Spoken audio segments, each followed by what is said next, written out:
These kind of emergency powers that are born out of crises have a perfect history of abuse. I mean, down the board. As we sacrifice our rights, we also sacrifice our capability to arrest this slide into a less liberal and less free world. What is being built is the architecture of oppression.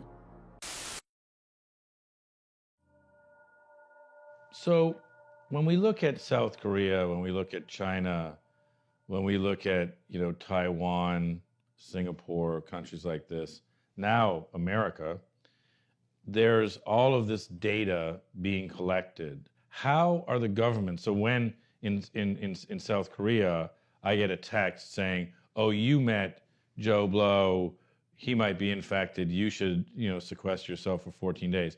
How are they getting that data?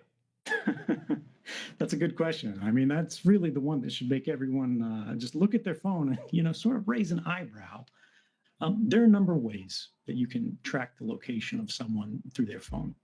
There are these cell phone towers themselves, but there's also the wireless network that you're connected to, and then what other wireless networks are around you that you're not connected to. This you can think of as what wireless networks your phone can hear. And so these wireless network identifiers are then collected and they're mapped out against GPS. And then they know if you can see mom's Wi-Fi and neighbor Ted's Wi-Fi and the library Wi-Fi all at the same time, you have to be within range of these things. It becomes a proxy for location.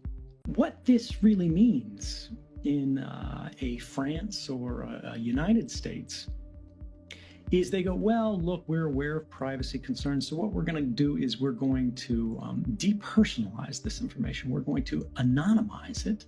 And we're not going to look at individuals. We're going to look at the flows of movement of these phones, right? We're not looking at one phone. We're looking at the aggregate movements of phones.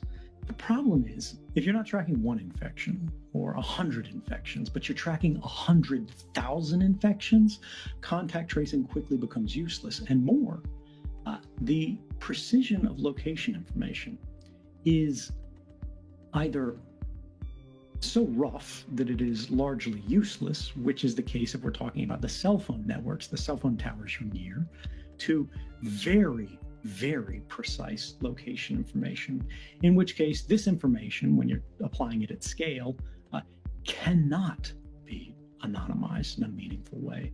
And then there's this big question of, well, where does all that information go? How is it controlled? Who is it being used? It's information about me. I should have some influence over it. I should have control over it.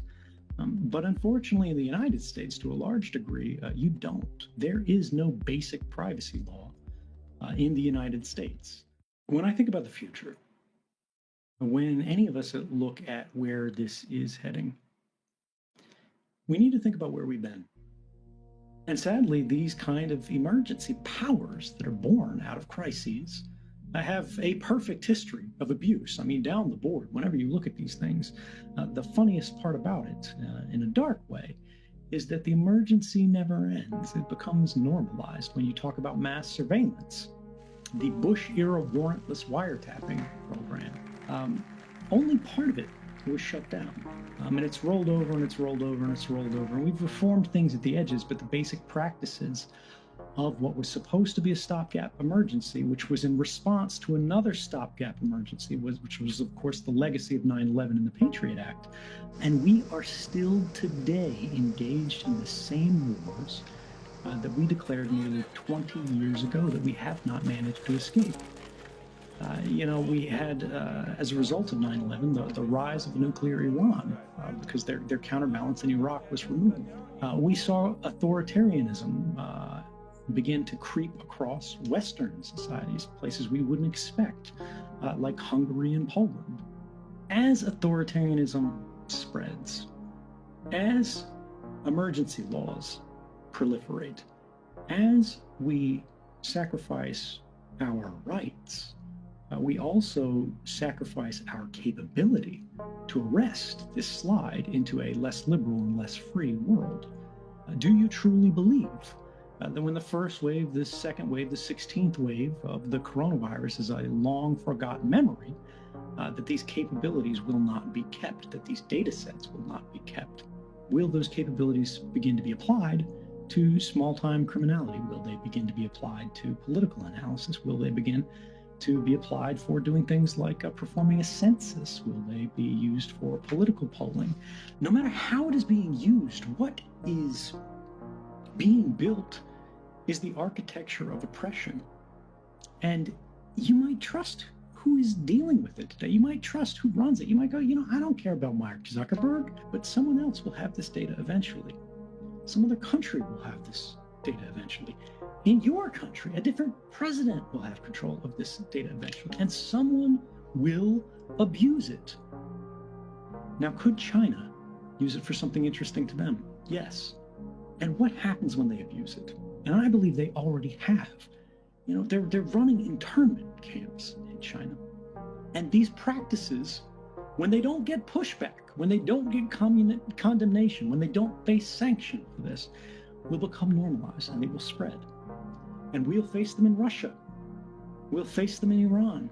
And then we'll face them in Poland. We'll face them in Hungary. We'll face them throughout Europe. We will face them in the United States because we will face them everywhere. These systems, if we do not change them, will not simply be used to monitor our health. They're going to make decisions for us on an automated basis to determine who gets a job, who goes to school, who gets a loan, who gets a home, and who does not.